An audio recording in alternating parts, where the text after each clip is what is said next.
बहुत बड़ा एग्रीमेंट हुआ है।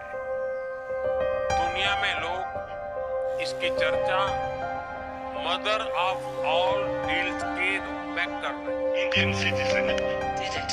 We delivered the mother of all deals.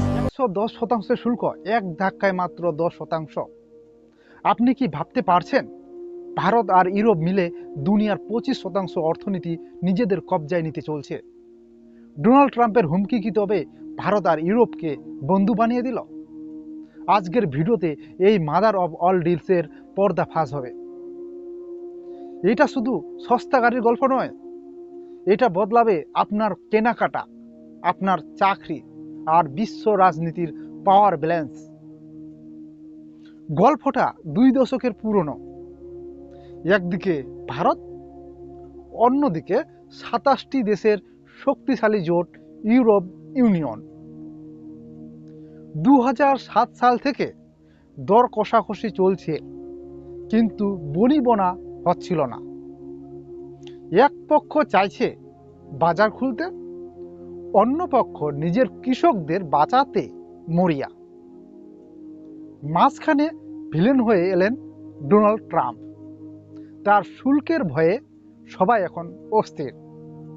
কিন্তু থামুন, এই ডিলটা শুধু বাণিজ্য নয়, এর ভেতরে আছে একটা জিও রাজনীতি চাল, যেটা আমেরিকাকে সবচেয়ে অস্বস্তিতে ফেলেছে।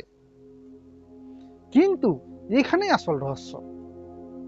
20 বছর ধরে যা সম্ভব হয়নি তা হঠাৎ কয়েক মাসে কিভাবে হয়ে গেল? পর্দার আড়ালে কি অন্য কোনো খেলা চলছে?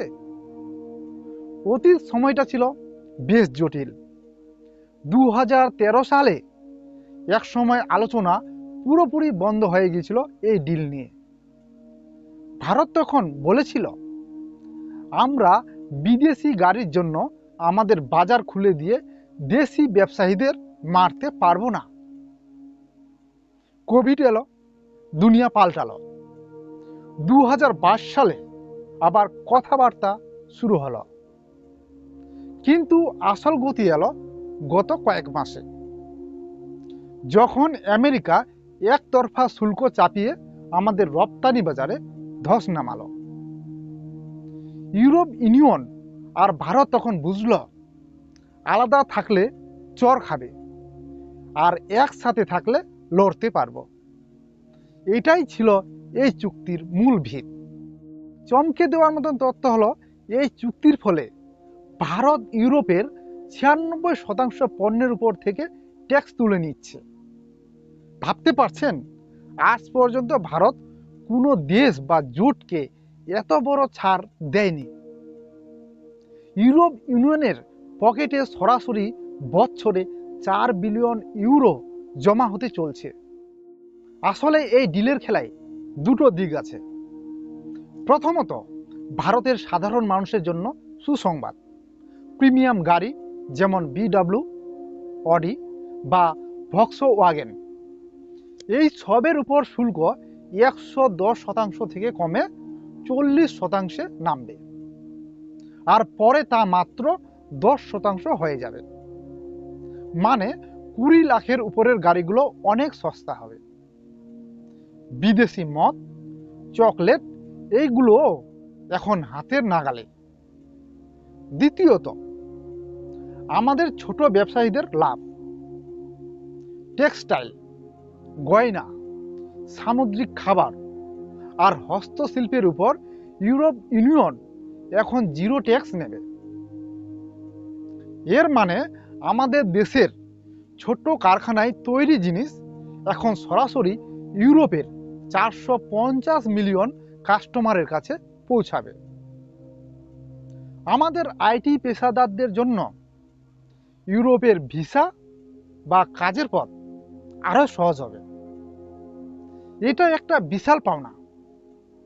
তবে মনে রাখবেন, ভারতের কৃষকদের কথা মাথায় রেখে কৃষি ও দুগ্ধজাত পণ্যকে এই চুক্তির বাইরে রাখা হয়েছে, যাতে গ্রামের মানুষের পেটে লাথি না পড়ে।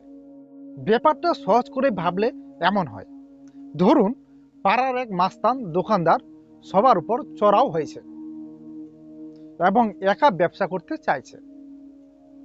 তখন বাকি মাঝারি দোকানদাররা মিলে একজোট হয়ে নিজেদের মধ্যে সস্তায় জিনিস আদান প্রদান শুরু করলো, যাতে ওই মাস্তানের কাছে যেতে না হয়।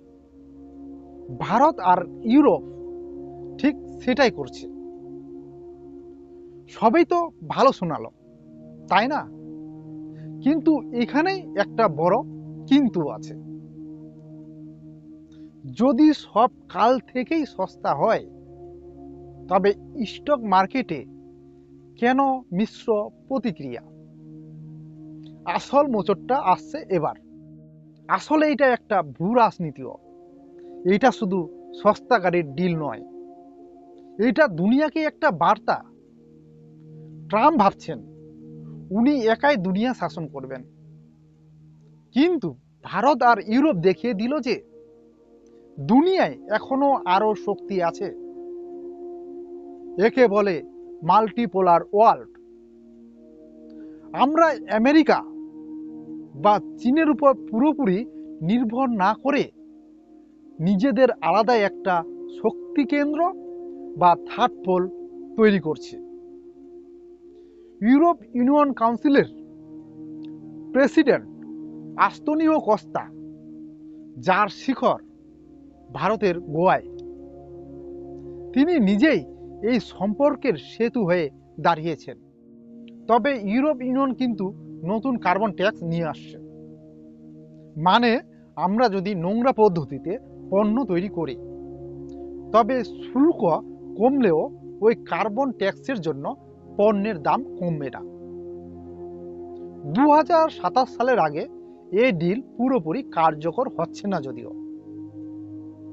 এর মধ্যে যদি আমেরিকা আবার ইউরোপ ইউনিয়নের সাথে হাত মেলায়, তবে কি ভারত একা পড়ে যাবে না? এটাও আমাদের ভাবতে হবে।